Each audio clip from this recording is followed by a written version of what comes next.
సాయిరామ్. సమర్థ సద్గురు సాయినాథ్ మహారాజ్ కీ జై. ముందుగా మన సాయి కుటుంబ సభ్యులందరికీ నమస్కారం అండి.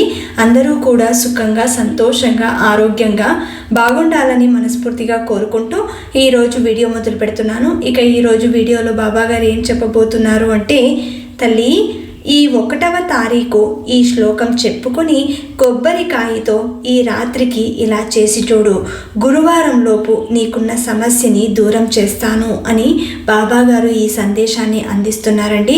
మరి ప్రతి ఒక్కరూ కూడా బాబాగారి మీద నమ్మకంతో ఈ చిన్న పరిహారాన్ని ప్రయత్నం చేయండి. ఎందుకంటే ఈ 1వ తారీఖు చేసే ఏ పరిహారమైనా సరే ఖచ్చితంగా మీ జీవితంలో మార్పుని తీసుకొస్తుంది. మీ యొక్క కోరికలు తప్పకుండా తీరుతాయి. ఏ సంకల్పంతో అయితే మీరు ఈ చిన్న పనిని చేస్తున్నారో జీవితంలో అతి పెద్ద మార్పుని చూడగలుగుతారు బాబాగారి మీద నమ్మకంతో. ఇప్పుడు బాబాగారు ఏం చెబుతున్నారో విని తెలుసుకుందాం. తల్లి, నీ మనసు ఎంతగానో కలత చెంది ఉంది. నాతో ఎన్నోసార్లు నువ్వు చెప్పుకున్నది నీ సమస్య నేను వింటూనే ఉన్నాను. అది తీరాలని ఎన్నో రోజులుగా కోరుతున్నావు. నీ సమస్య తీరడానికి సమయమైతే వచ్చేసిందమ్మా. ఇక ఎలాంటి ఆందోళన పెట్టుకోవద్దు, అన్నీ నేను చూసుకుంటాను.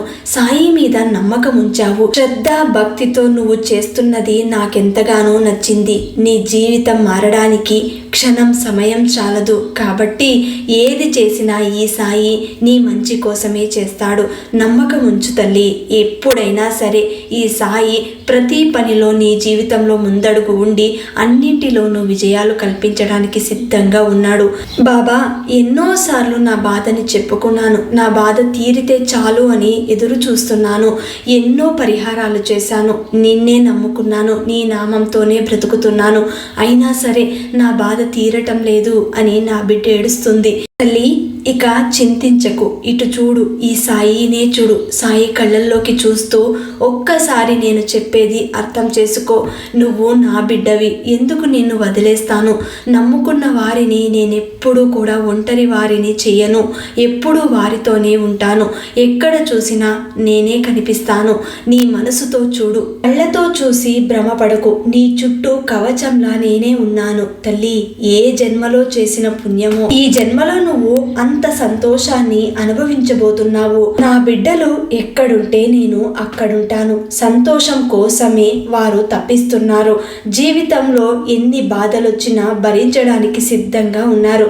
మీరెక్కడున్నా, ఏం చేస్తున్నా మీ చర్యలన్నీ ఎప్పుడు నాకు తెలుస్తూనే ఉంటాయని సదా గుర్తుపెట్టుకో తల్లి.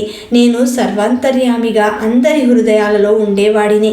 నా యందు శ్రద్ధ ఉన్న వారికి ఏ కష్టాలు ఉండవు. నా వాళ్లను ఎన్నటికీ దూరం చేసుకోను. నన్ను నమ్ముకున్న వారిని ఎప్పటికీ పతనం కానివ్వను.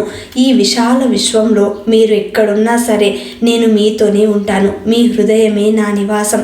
మీరు 7 సముద్రాలకు అవతల ఉన్నా సరే నా అనుగ్రహ దృష్టి మీ మీదనే ఉంటుంది. లేనిది ఆరోపించడం వలన, ఉన్న దానిని కప్పివేయటం వలన సాంసారిక జీవనం అయోమయంగా మసకగా ఉంటుంది. ఇలాంటి దారిని దాటటానికి గురువు యొక్క మాటలే దీపపు వెలుగు లాంటివి. ఇవి నీ గుండెల్లో పెట్టుకో తల్లి. ఎందుకంటే దేవుని పట్ల ఎంత శ్రద్ధ భక్తి ఉంటే అంత తొందరగా సంతోషకరమైన జీవితం నీ ముందుంటుంది. దేవుని పట్ల విశ్వాసం ఉంచాలి. ఎట్టి పరిస్థితుల్లో నమ్మకాన్ని, ధైర్యాన్ని పోగొట్టుకోకూడదు. తోటి వారిలో ఉన్న మంచిని మాత్రమే గమనించాలి. తల్లి, నీ మనసులో ఇప్పటికిప్పుడు ఇలానే అనుకుంటున్నావు, నా బాధ ఎప్పటికీ పోదు బాబా, ఇంకా ఎందుకు ఇన్ని మాటలు చెబుతున్నావు? ఇలాంటి మాటలు విని విని నాకు విసుగొచ్చింది. ఎప్పుడైతే నా బాధ దూరం అవుతుందో అప్పుడే నేను నిన్ను నమ్ముతాను. నా మనసంతా కలత చెందింది. నీ మాటలు వినే ఓపిక కానీ శక్తి కానీ నా ఒంట్లో లేకుండా పోతుంది బాబా. ఎందుకు ఇలా చేస్తున్నావు? నేను నీ బిడ్డనే కదా, నిన్నే నమ్ముకున్నాను కదా, నీ నామంతోనే బ్రతుకుతున్నాను కదా అని నా మనసు నిన్ను ప్రశ్న వేస్తుంది బాబా. దీనికి ఎలాంటి ఉత్తరం ఇస్తావో నువ్వే చెప్పు అని నా బిడ్డ నన్ను చూస్తూ కన్నీటి ఆవేదనతో ఈ ప్రశ్న వేస్తుంది. దీనికి సాయికి, తల్లి నా ఉత్తరం ఇదిగో తీసుకో, దీనికి సమాధానం ఇస్తున్నాను. ఏదైతే జరగాలని ఆశపడుతున్నావో, నీ బాధ తీరిపోవాలని మదన పడుతున్నావో అది తీరే సమయం ఆసన్నమైంది. ఎందుకంటే రాబోయే రోజులలో ఇక అన్ని సంతోషాలే ఉంటాయి. నీ జీవితంలో ఈ బాబా కూడా ఉంటాడు. ఎప్పుడూ కూడా నువ్వు అనుకున్నది సాధించడానికి నీ ప్రక్కనే ఉంటాడు. ఏది కోరుకుంటే అది జరిగేలాగా ఈ బాబా చూస్తారు. ముందు నీ మనసులోని ఇలాంటి ప్రశ్నలన్నింటికీ తావు ఇవ్వకుండా నా మీద నమ్మకంతో ఉండు, శ్రద్ధ భక్తితో ఉండు. ఏ సమయానికి ఏమి ఇవ్వాలో ఆ భగవంతుడే నిర్ణయిస్తాడు. ఇప్పుడున్న నీ బాధ తీర్చడానికే ఈ సాయి వచ్చాడు. ఈ సందేశాన్ని నీ కోసమే తెచ్చాడు. తల్లి, ఒక బంధం దగ్గర కావాలని ఎదురు చూస్తున్నావు. ఆ బంధాన్ని బలపరచు సాయి అని వేడుతున్నావు. ఆ బంధం నీకు దగ్గర కావాలంటే కొన్ని తప్పులు అవి సరిచేసుకుంటే సరిపోతుంది. నీ జీవితంలో ఎక్కడెక్కడ తప్పులు చేశావో వాటిని ఒక్కసారి ఆలోచించి ఆ తప్పుకి సరైన మార్గం వెతుక్కో. దానికి అనుగుణంగానే ఈ సాయి నీకు సమాధానమిస్తాడు. నీ బంధం అప్పుడు బలపడుతుంది. డబ్బు సమస్యతో బాధపడుతున్నావు, అప్పుల బాధలు ఎక్కువయ్యాయి అంటున్నావు. అందరూ నన్ను దెప్పి పొడుస్తున్నారు బాబా, ఆ మాటలు నేను వినలేకపోతున్నాను. నాకు బ్రతకాలని లేదు, చచ్చిపోవాలని ఉంది బాబా. ఇక చస్తేనైనా ఈ బాధలన్నీ తొలగిపోతాయి. నిశ్చింతగా ఎంతో హాయిగా నీ దగ్గరికి నేను చేరుకుంటాను అని నా బిడ్డ ఏదేదో ఊహిస్తోంది.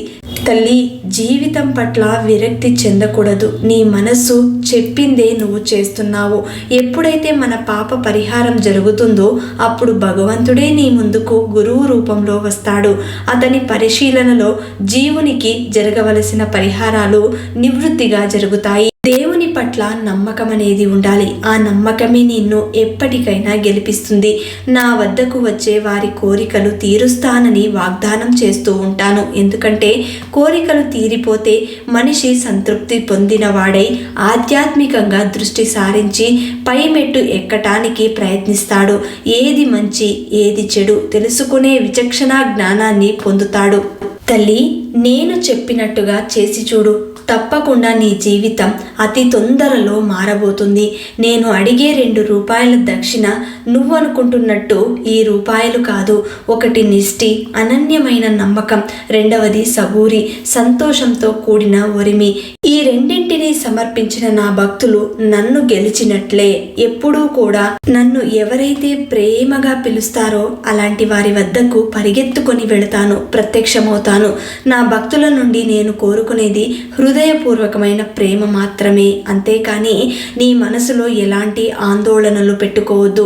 నీ మనసు నిండుగా ఈ సాయి నామమే ఉండాలి. ఎప్పుడు ధర్మం వైపే అడుగులు వేయి. ఎలాంటి చెడు మాటలు మాట్లాడవద్దు. చెడు అసలే పలకకూడదు. మనసుతో కానీ నోటితో కానీ ఎవ్వరిని నొప్పించకూడదు. చేతులతో కానీ ఎవరి మనసు నొప్పించరాదు. అందరిపైన దయా కలిగి ఉండాలి. నీకు సుఖశాంతులు కావాలంటే ఏ విధమైన పాపాలు చేయకూడదు. నిన్ను ఎవ్వరితోనూ పోల్చుకోకూడదు. ఎందుకంటే వారి వారి అర్హతను బట్టి వారు ఉంటారు కాబట్టి ఇది మరిచిపోకూడదు. ఇతరుల సుఖ జీవితం చూసి సంతోషించాలే కానీ బాధపడకూడదు.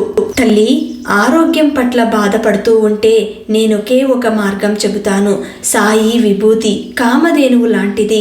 నిజ సాయి భక్తులకి అష్ట ఐశ్వర్యాలు బూడిదతో సమానం.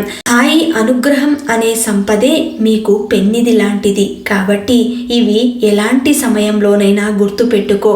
ఈ సాయి తోడు ఉండే వరకు ఎలాంటి ఆపదలు రావు. తల్లి, ఇక నీ జీవితంలో అన్నీ సంతోషాలే. ఈరోజు 1వ తారీఖు. ఈ శ్లోకాన్ని చెప్పుకొని కొబ్బరికాయతో ఈ చిన్న పరిహారాన్ని రాత్రికి చెయ్యి. గురువారం లోపు నీకున్న సమస్యని దూరం చేస్తాను అని ఈరోజు బాబా గారు చాలా అద్భుతమైనటువంటి సందేశం ఇచ్చారండి. ఈ 1వ తారీఖున ఎవరైతే ఈ శ్లోకం చెప్పుకుంటూ ఈ కొబ్బరికాయ పరిహారాన్ని ఈ రాత్రి లోపు చేసుకుంటారో వారి జీవితంలో కోల్పోయినవన్నీ తిరిగి పొందగలుగుతారు. అనుకున్నది సాధించగలుగుతారు. రాబోయే కొత్త సంవత్సరం ఉగాది సంవత్సరం లోపు లోపు మీ జీవితంలో ఎనలేని మార్పు అనేది కనబడుతుంది.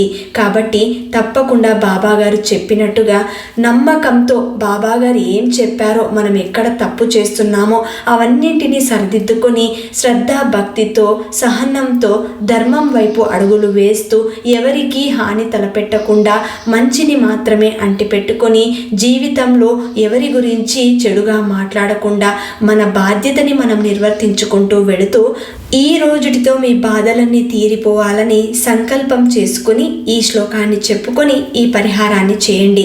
ముందుగా ఏం చేయాలంటే ఈ సోమవారం రోజున రాత్రి 9 గంటల లోపు ఒక కొబ్బరికాయని తీసుకోండి. అది కూడా పూర్తిగా నీళ్లు లేకుండా ఉండేది ఎండిపోయిన కొబ్బరికాయని తీసుకోండి. ఎండు కొబ్బరికాయ ఏ విధంగా ఉండాలి అన్నది స్క్రీన్ మీద చూపించాను. ఈ విధంగా ఉండాలి. లోపల నీళ్లు లేకుండా ఉండాలి.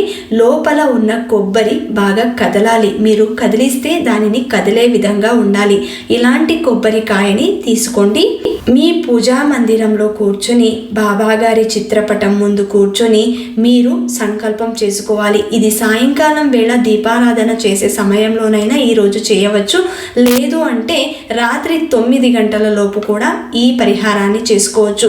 ఒకవేళ ఈరోజు మిస్ అయిన వాళ్ళు రేపు చేయవచ్చా అంటే తప్పకుండా చేయవచ్చండి. మంగళవారం రోజు కూడా చాలా మంచిది, చేయండి. కాకపోతే ఇది ఎప్పుడు చేయాలి అంటే రాత్రి పడుకునే లోపు చేయాలి.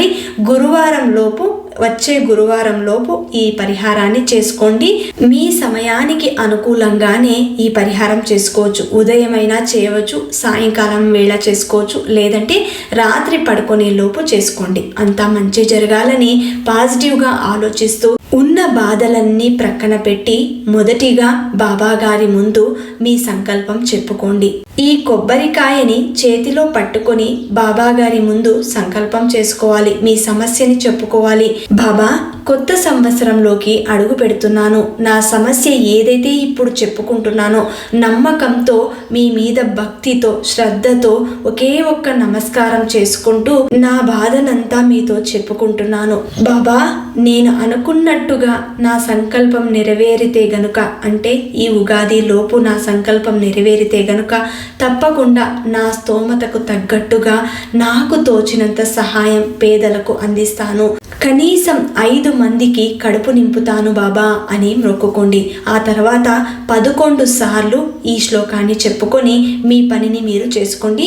ఆ కొబ్బరికాయను మాత్రం బాబాగారి పాదాల దగ్గర ఒక ప్లేట్లో పెట్టి అక్కడే ఉంచండి. వచ్చే గురువారం రోజు దానిని తీసుకెళ్లి బాబాగారి మందిరంలో దునిలో వేయండి. లేదు అంటే ఉగాది పండుగ రోజు కూడా మీరు దానిని తీసుకెళ్లి దునిలో వేసి రావచ్చు. అంతవరకు మీ ఇంట్లో పూజా మందిరంలో పెట్టుకుని దానికి చక్కగా పూజ చేసుకోండి. మీరు సంకల్పం చెప్పుకొని చేసి ఉంటారు కాబట్టి ప్రతిరోజు దీపం వెలిగించే సమయంలో మీ బాధని ప్రతిరోజు చెప్పుకొని ప్రతిరోజు ఉగాది పండుగ వచ్చే వరకు శ్లోకాన్ని కూడా ప్రతిరోజు 11 సార్లు చెప్పుకోండి. చాలు, మీ కోరిక బాబాగారు తీరుస్తారు. సాయిబాబా మహాదేవం సర్వరక్షాకరం విభుం సర్వదుఃఖహరం దేవం శ్రీ సాయినాథం ప్రణమామ్యహం.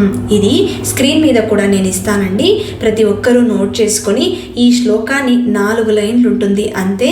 ఎక్కడైనా నోట్ చేసుకొని కూర్చొని బాబాగారి దగ్గర సంకల్పం చెప్పుకున్న తర్వాత ఈ శ్లోకాన్ని 11 సార్లు చెప్పుకోండి.